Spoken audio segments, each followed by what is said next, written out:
The following program contains scenes which may be unsuitable for certain viewers. Parental discretion is advised.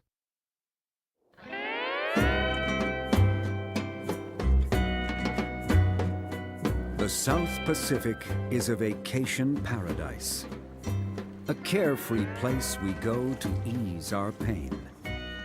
But beyond its world-class resorts, there's another South Pacific. A realm of deadly rites, excruciating passages, and a strange, painful ritual never before captured on film. This is not the South Pacific of your dreams. It's a realm of suffering. Suffering people willingly endure for the sake of their communities, to prove their manhood in the name of God.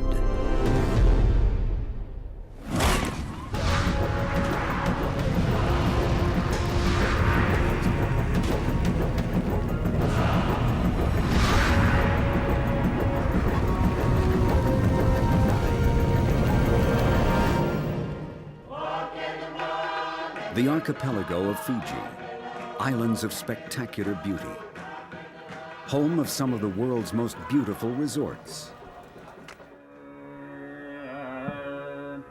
But Fiji's home to some other things as well.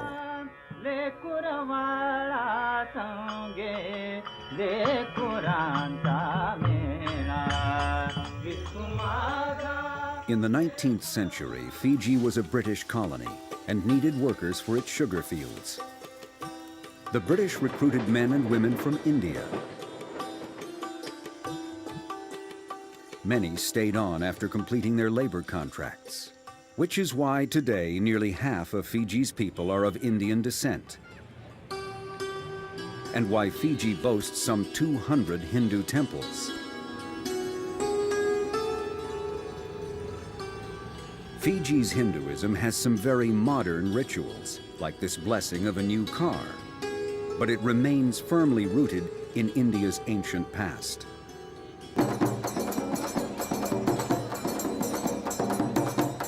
Every year, Fiji's Hindus put the modern world aside to honor their mother goddess with rituals thousands of years old. Some of them definitely not for the squeamish. To non-Hindus, one of these rituals looks more like making dinner than a sacred rite. A priest named Gopal Mistry sets up a large frying pan and lights a fire underneath. As the goddess watches, a group of women heat a liquid butter called ghee and begin cooking balls of dough.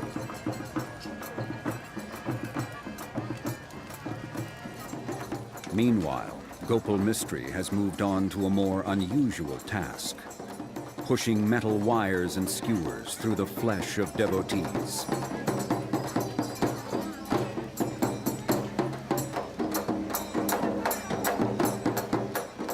No matter how much it hurts, they must not react to the pain. If they wince, their divine spirits haven't conquered their human flesh, and the goddess will be displeased. The only anesthesia is the hypnotic music and the chanted name Govinda, a title of the god Krishna, Lord of the universe. They said that they didn't feel anything at all because they believe in the goddess. They'll do whatever the goddess requires of them. By now, the ghee is fully boiling. Scientists have measured boiling ghee at a temperature of 250 degrees. Suddenly, Gopal Mistry falls to the ground before the goddess, and the ritual begins.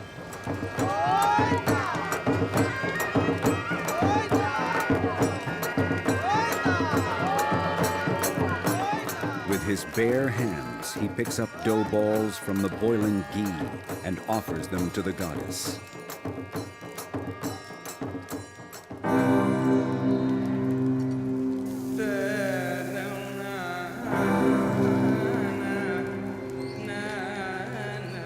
Now, it's the devotee's turn.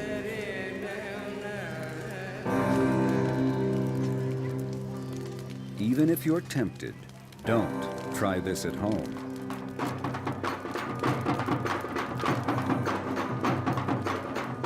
Some hands go in deeper than others, but everyone keeps his eyes fixed on the goddess, and nobody blinks. No, I don't feel any pain. And the Mata is sitting there. She'll give me the power to do it. The ritual concludes. Priests and devotees honor their goddess with fire. Wires and skewers come out of human flesh. Ropes come down, and devout throngs dip their fingers in the still simmering ghee. The devotees have done well, but it's only the first night.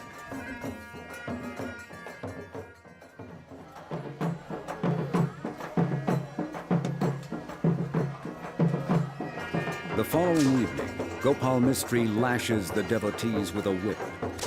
If they flinch, they are not worthy. Once again, sacred fire burns everywhere, including Gopal Mistry's outstretched hand. But for one devotee, tonight will be different. Deepak Sami is about to undergo one of the most unusual acts of devotion to the Mother Goddess.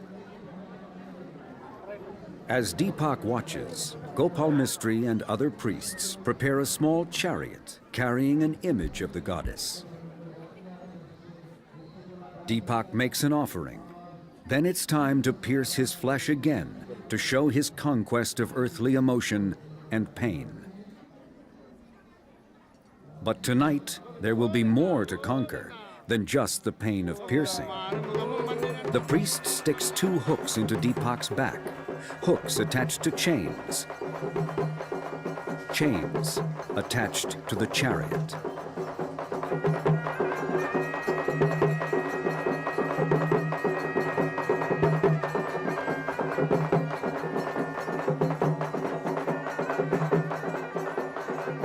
When all is ready, Deepak's family offers the blessing of fire.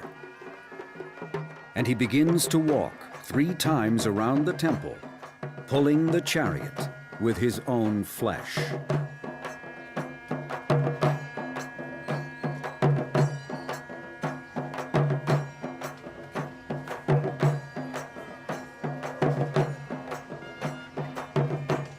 Mystery guides the chariot over bumps. You don't want to think of what would happen if it suddenly stopped and Deepak kept going.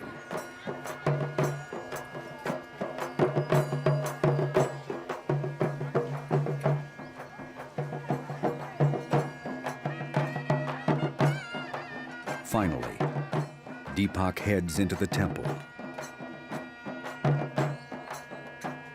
The priests pull out all the hooks and wires and skewers from his flesh. He presents himself before the goddess he adores. In her Holy of Holies, she smiles on him.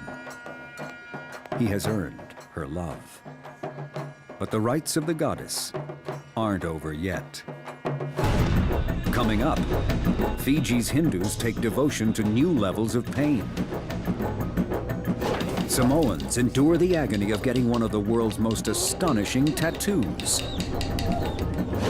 Cameras capture, for the first time, one of the Pacific's strangest rituals.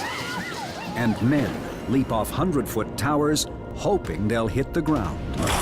All on extreme rituals.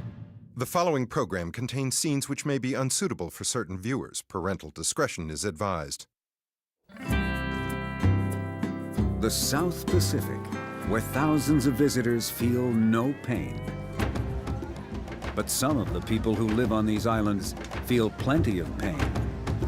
And they choose to. The Fiji Archipelago, home to a vibrant Indian community, including devout Hindus who worship the Mother Goddess.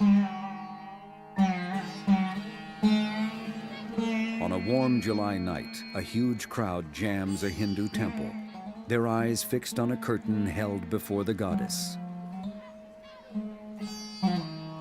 Behind that curtain, the priest, Gopal Mistry, prepares the goddess's devotees for her final rites.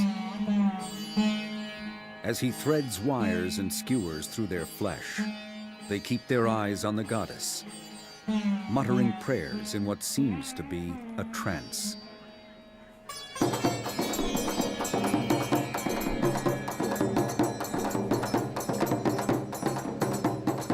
The devotees seem to be entering another psychic realm. But Gopal Mistry is about to leave them far behind. Suddenly, the priest rams a large trident skewer through his tongue. Even his years of spiritual discipline can't keep him from wincing at the pain. It's like an instant rite of passage into an altered state.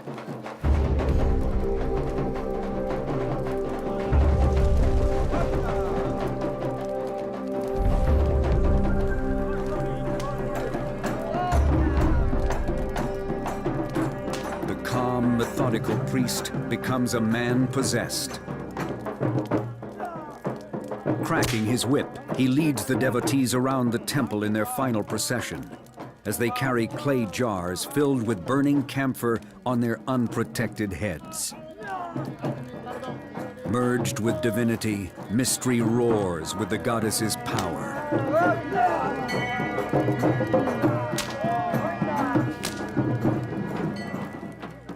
He lashes the devotees in her name and carries the divine fire in his bare hand. Finally, the ropes come down and the crowd surges into the temple to honor the goddess. Wires and skewers come out of bodies. And Gopal Mistry reaches the climax of his trance.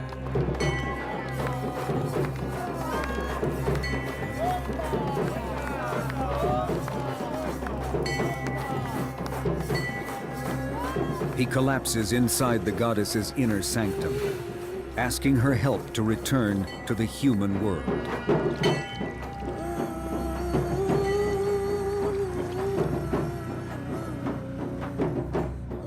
It will be a difficult journey.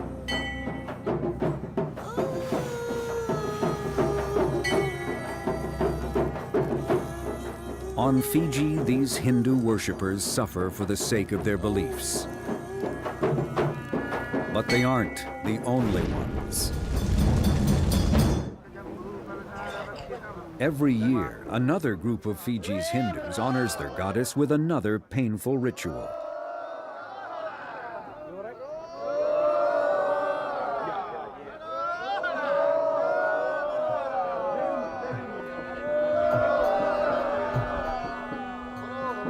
Hypnotic chanting and music carry them toward a mystical union with the goddess and help them endure their self-inflicted suffering.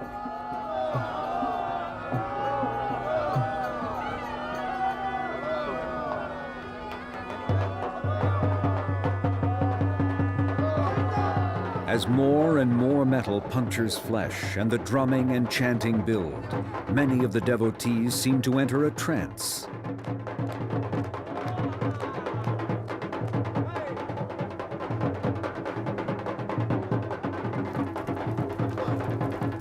Deep in devotion, one man offers fire to the goddess with his bare hands.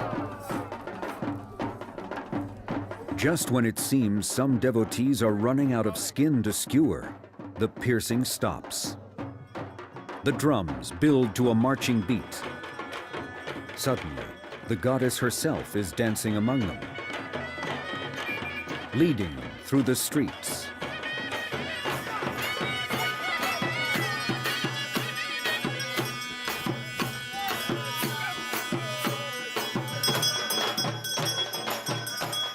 Their thoughts must be pure and their concentration perfect. It won't be long before the climax of the rite begins.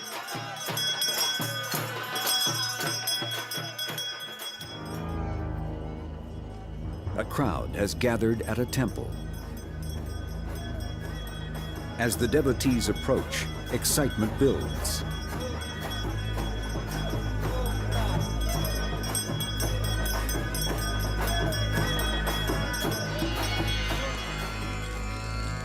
It is time to walk on fire.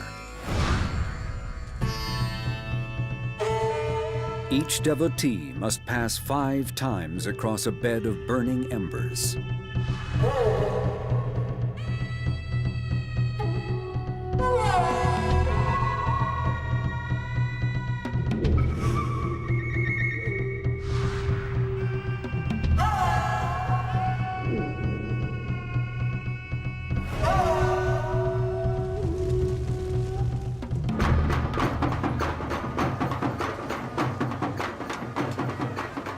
Some walk fast on the sides of their feet to minimize contact. Some walk with apparently deliberate casualness, leaving the well-worn path to seek hotter areas. Some need a bit of encouragement.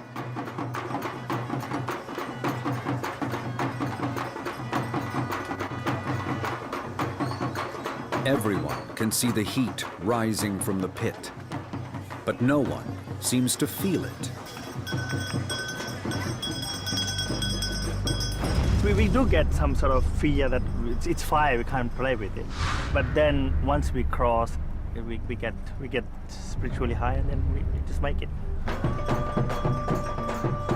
Hindus call this pit of fire the flower pit. They say the love of the goddess makes the embers feel like marigolds and protects their feet from burns. They say the man who can walk on fire can lead a pure and righteous life. Because walking through this world is like passing through a pit of fire. The last devotee walks his final walk. It's time to celebrate. A vast throng of worshippers carries the goddess around the fire she has tamed. It's a moment of immense spiritual power. For some, it's overwhelming.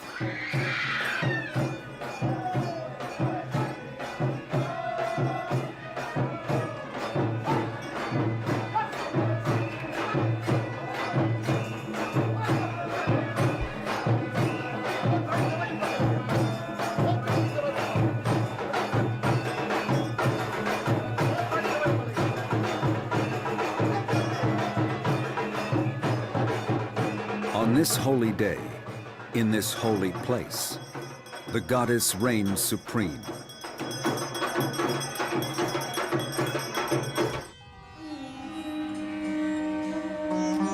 The next morning, the firewalkers bathe in the sea and give thanks to their goddess.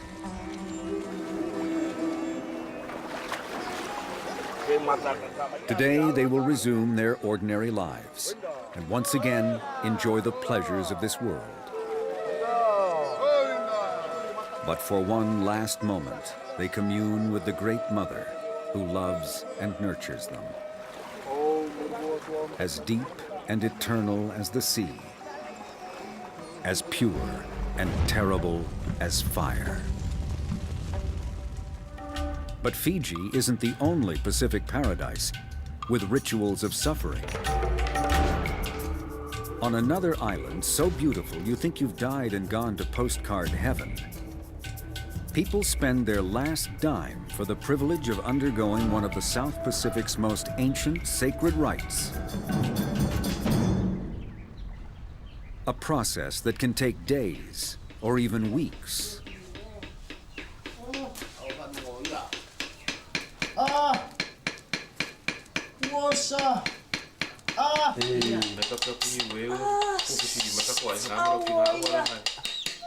A journey through excruciating pain.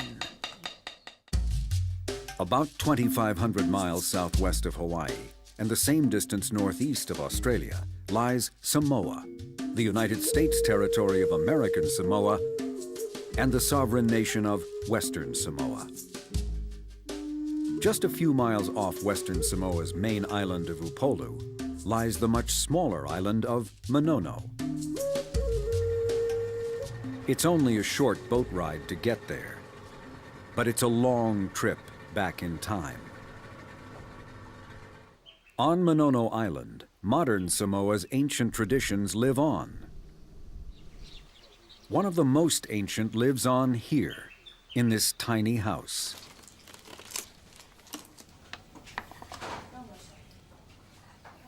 It is one of the Pacific's most sacred rituals,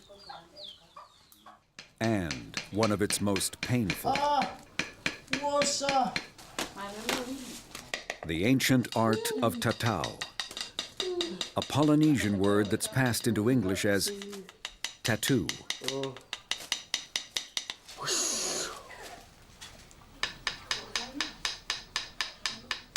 Samoa is one of the few places in the world where tattooists don't use needles. Instead, the Samoan tattoo masters still use the same tool their ancestors used for over 1,000 years, a finely toothed chisel made of bone. They create their tattoos by patiently tapping these chisels into human flesh, creating a design called the pea, intricate patterns of astonishing beauty, which can take days or even weeks to complete. That's a long time to endure chisels puncturing your flesh. And that's not the only thing which can make the pea a very, very painful thing to acquire. You don't have a choice about where it goes. Generations of master tattooists have laid out its design in the same place, from the stomach and middle of the back to the knees, and just about everywhere in between. Some of the body's most pain-sensitive areas, inked so densely they become solid black. Just watching someone getting a pea can be a painful experience, and it raises the question, why get one?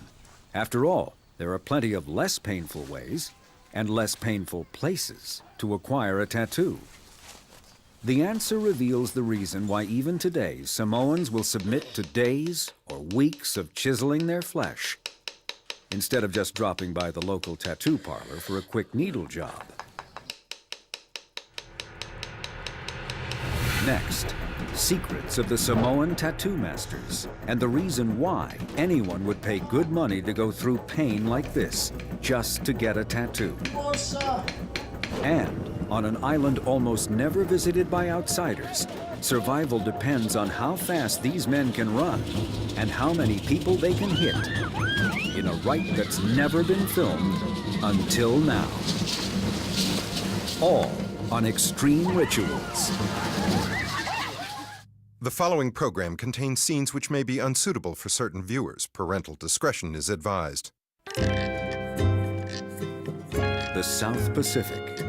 It seems like the most pain-free place on Earth. But in fact, enduring considerable pain is an ancient and sacred tradition throughout the Pacific. In one island nation, it's a virtual necessity. Samoa, some of the first Pacific islands settled by voyaging Polynesians, and home of one of the Pacific's oldest rites of passage. Submitting to days or even weeks of chisels driving ink into your flesh, so you can proudly display one of the world's most beautiful and painful tattoos, the pea.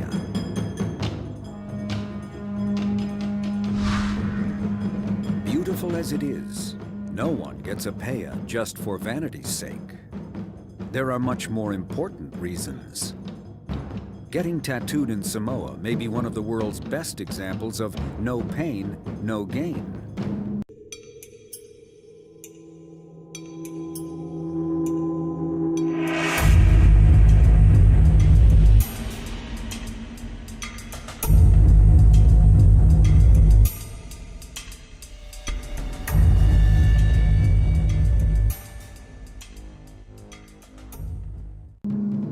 People are prepared to put up with the pain because of the prestige they acquire as a result.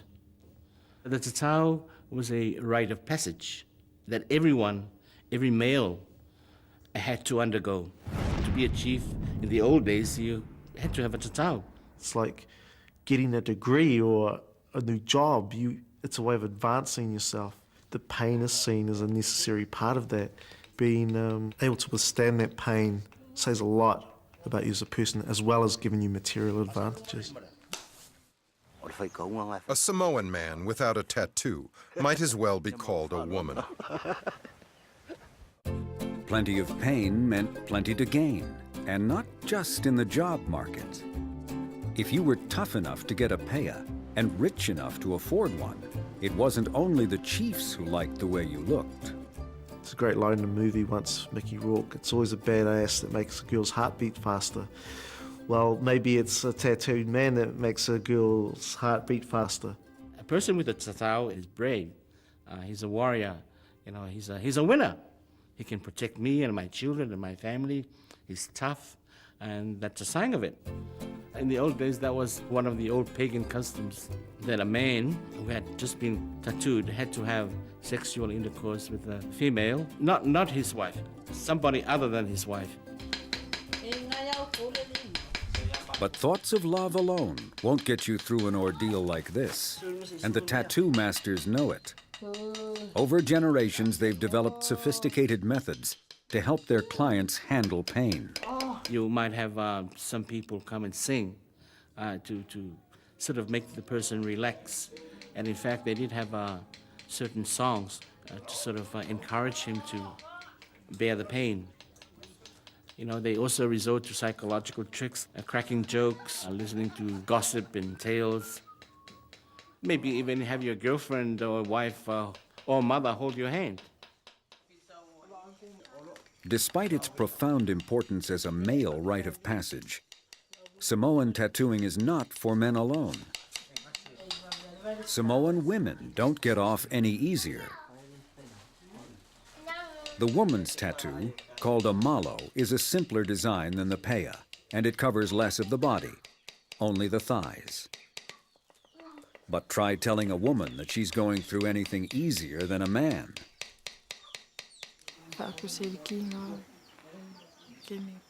It's really painful. I don't think there's any other pain that compares to it.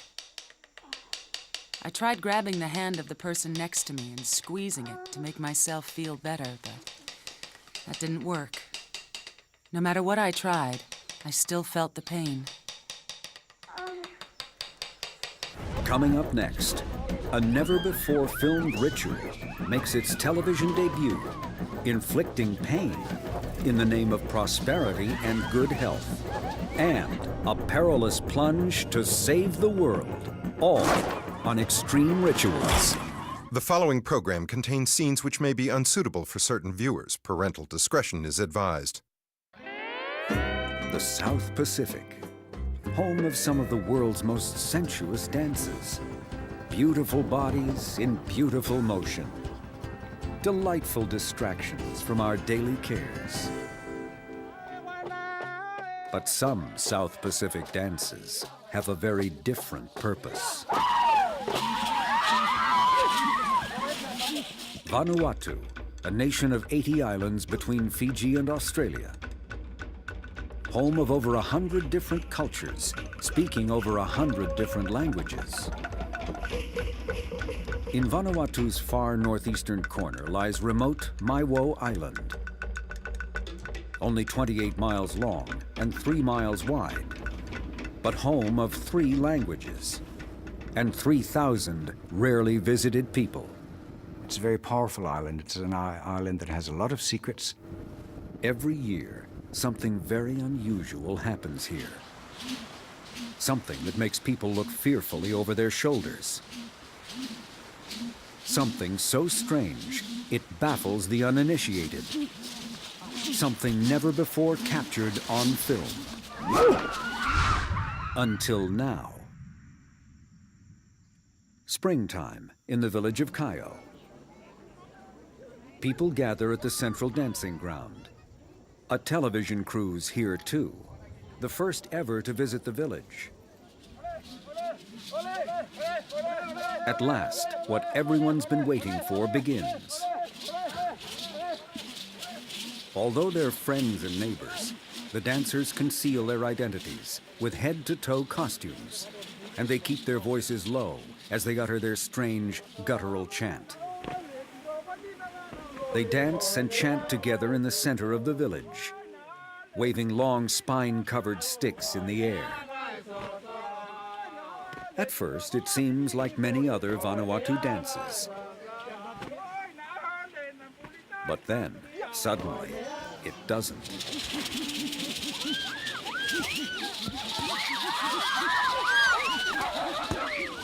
The dancers run through the village, attacking people with their sticks.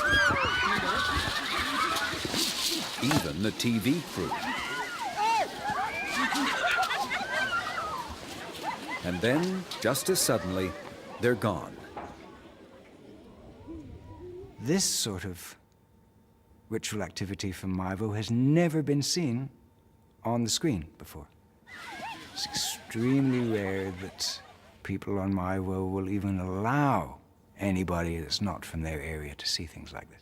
To outsiders, it may appear slightly chaotic or disorganized. It's not. It's very deep, it's very spiritual, it's highly ritualized. The people on Maivo know what's going on, but outsiders won't, because outsiders are from a different culture. To those who don't know, what just happened is even stranger than it looks. On Maiwo, it's the time of the Naule. Time of the Naule is during April to May only. And because it is the time when yams are harvested. What does chasing and hitting people have to do with harvesting yams? On Maiwo, quite a bit. Here, as on many other Pacific islands, yams are the most important food. For hundreds of years on isolated Pacific islands, a good yam harvest has made the difference between life and death. A bad harvest can mean starvation. And that's where the Naule come in. Naule protect the growth of yams. Naule speed up the good growth of yams. Naule chase away evil influences that may retard the growth of yams. They are the material forms of a certain spiritual kind of power that is a power for good, to chase away bad things. And they can do this by beating people. At first glance, it looks like beating may be too strong a word. The Naule don't seem to be hitting people very hard. But it only looks that way if you've never been at the other end of a Naule attack. Those sticks they're carrying are covered with sharp spines. People on Maiwo use them to grate their yams. Even a light touch from one is painful. But the people on the receiving end think that's good. In many areas of Vanuatu, a certain amount of fear, anticipation, pain, and excitement are a good thing for human health. And these spirits, when they appear, can bring these feelings on. But by doing so, they're also chasing out illnesses or spiritual forces of a bad nature that may affect the yams. Anyone would agree that chasing away evil to promote good health and protect the yams is a valuable community service. But it's how the Naule go about it that baffles outsiders. During the yam harvest, the Naule retreat to hidden places deep in Maiwo's jungles, places so secret that revealing their locations is taboo. In these sacred lairs, they prepare their costumes and beating sticks and lie in wait for anyone passing by.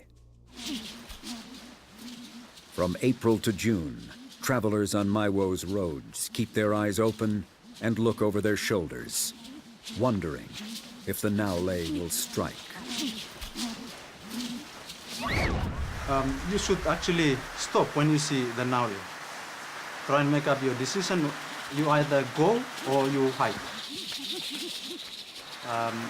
My brother, the Naule saw him with a lot of fish, and so the Naule tried to take some of the fish away from him. He didn't run as fast as he could, and so the naule hit him. He ended up in the hospital. Everybody knows that these sorts of things happen, and it doesn't cause anger. So if you lose a bit of food one day, that's perfectly fine. You then will ask for food from your relatives. Nobody starves in Vanuatu. It's not like the white man's world where if you don't have a job, you might starve. It seems that on Maiwo, pain and fear are good for your health, which may explain why people seem to like it when the naule attack. It's funny. Everybody who were being beaten by the naule has to be upset, and at the same time, you may be happy. But on Maiwo, fun takes many forms. This is Naune Village. It's only about 4 miles up the road from Kayo, but its people speak a different language.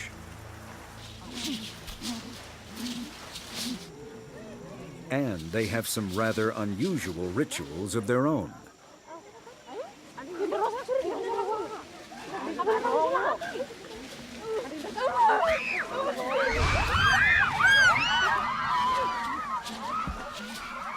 At first glance, it's hard to understand why Naune's women and children would run shrieking from masked men, lashing them with limp tree branches. Limp they may be, but those leaves they're carrying aren't as harmless as they look. It's very painful. You only need a slight touch, and it's like being stung by a mass of bees or wasps. And the sting will last for 2 or 3 days. I was chased by a masked spirit. It really brought prickles to your skin. But I did feel better afterwards. You feel, wow, I mean, it hurts, but it's a good, clean hurt. It's a good, clean pain. To understand the attack of the stinging branches, we must enter a forbidden world.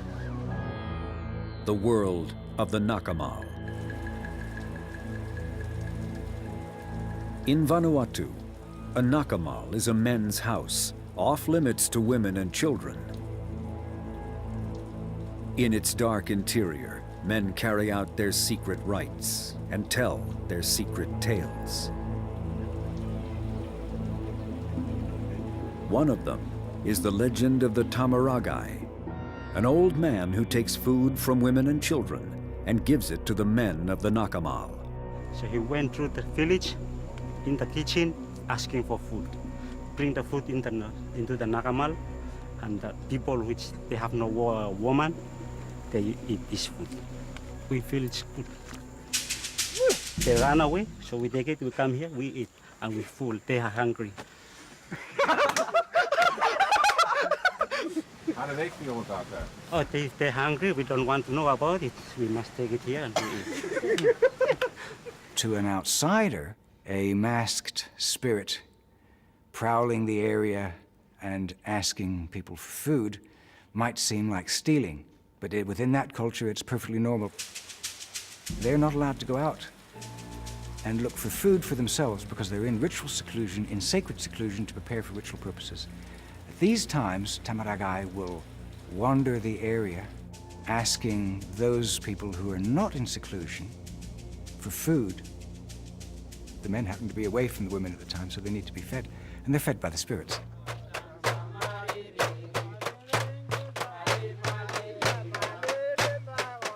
No one knows how many centuries the Naule and the Tamaragai have been frightening others, inflicting pain, and taking food in the name of bountiful yams and healthy people. Like so many other Vanuatu rituals, these rites of pain have always been taboo. Maiwo Island has always been a place of secrets. Secrets that may never be fully revealed. Coming up next, on another Vanuatu island, they don't hit people to ensure good yams, but they do take the South Pacific's most dangerous leap of faith, an ancient ritual that bears an uncanny resemblance to one of today's most popular action sports. All on Extreme Rituals.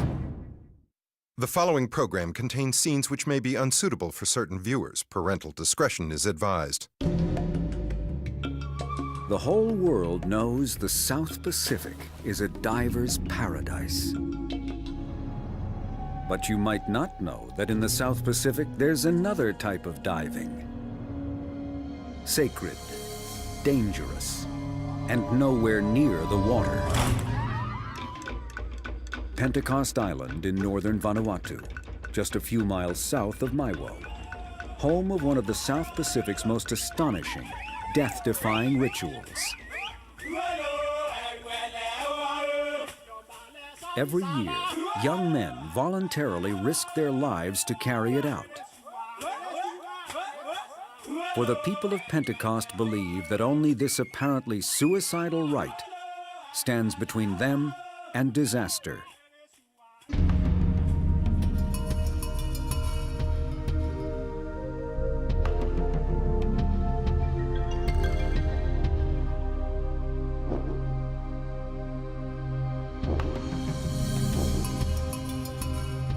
It's done by brave people who are trained, but who realize that, like any activity like this, that there is a certain amount of danger involved.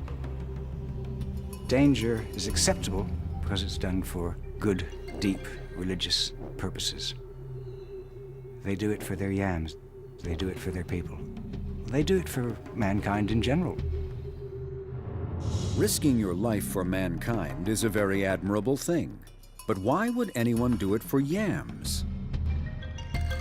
On Pentecost, there's a very good reason. Every April, the yams begin to sprout, and the fate of Vanuatu's remote outer islands hangs in the balance. If the yam harvest is good, there will be plenty to eat. But if drought or black magic blight the yams, people might starve. On Maiwo, Pentecost's neighboring island to the north, people protect their yams by chasing and hitting people with painful sticks and poisonous tree branches. But Pentecost protects its yams with an entirely different rite. As the yam harvest begins, so does the erection of one of the Pacific's most amazing construction projects. The tower is constructed around the base of one strong tree. Around that they'll put poles and then layers, steps, and then we put the platforms. There may be anything up to 50, 55, 56 different platforms. The uppermost platforms can be as high as 100 feet. To survive leaping from them, you have to very carefully select the vines you'll tie around your ankles to prevent you from smashing into the ground. Only the right vine and exactly the right amount of springiness will do. The men who pick the vines have years of experience, and they need them. They must compare a man's height and weight to the distance he will fall and match him up with a vine that will save his life. But the considerable danger doesn't mean land diving's for adults only. Pentecost Island boys make their first jump as early as age 10. When a mother sees her son going up for the first time, they're extremely proud. They say their hearts swell with gladness and their stomachs swell with gladness. If your son doesn't jump and never jumps, well, he's not laughed at. It's just the way things are. It's life. When the tower's ready, everyone dances and chants to welcome the ancestral spirits. Now it's time to find out if everything's been properly done. And there's only one way to find out.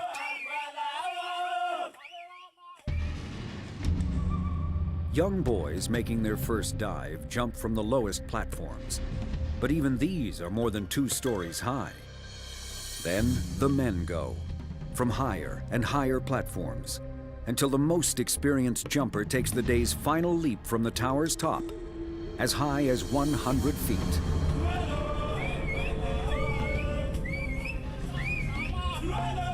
But height isn't land diving's scariest part. In this ritual, It isn't enough just to jump with nothing but a pair of Tarzan vines keeping you from crashing into the earth. Your head has to hit the ground. As you launch yourself into the air, you hope that whoever cut your vines cut them just right, so your head will barely touch the ground before they yank you up. If they're too short, you'll dangle in the air and the yams won't benefit. If they're too long, the yams will be blessed, but you will die. Vines only 4 inches too long can cost you your life.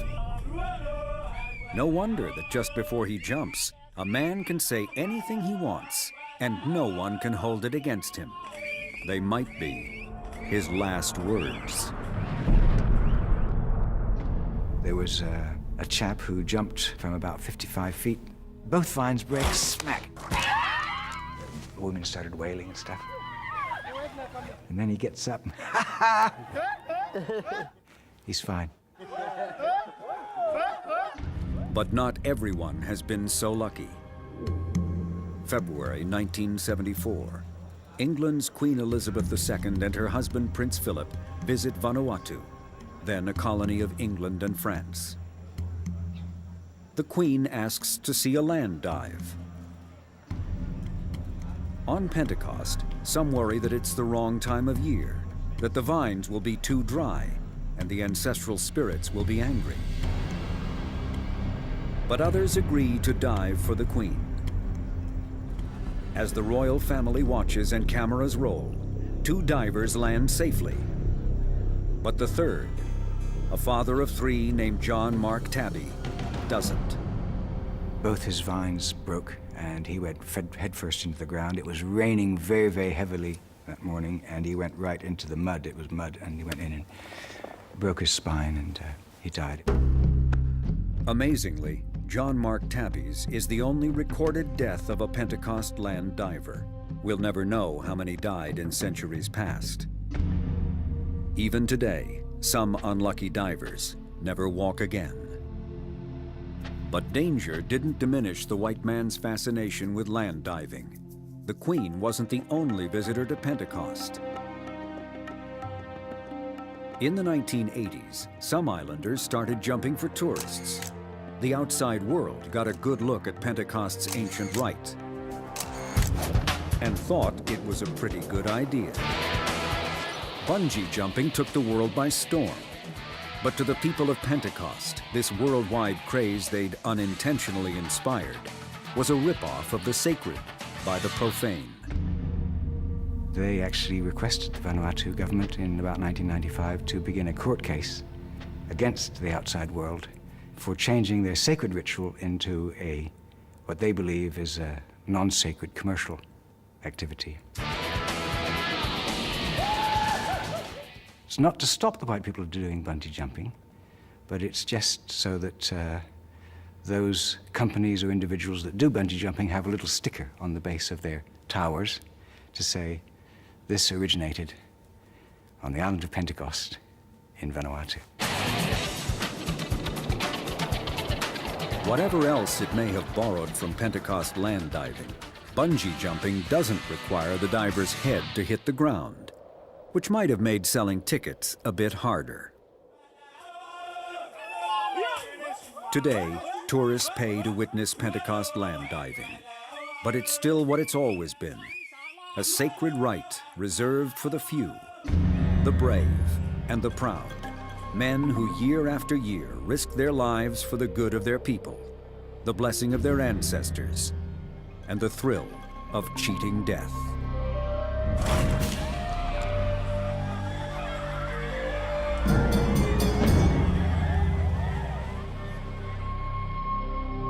For some, the South Pacific is the ultimate escape. For others, it's a willing embrace of suffering. Even here, in one of the world's most beautiful places, ancient rites and sacred traditions offer us a powerful lesson. We may find pleasure by avoiding pain and fear, but we may not find peace until we've conquered them.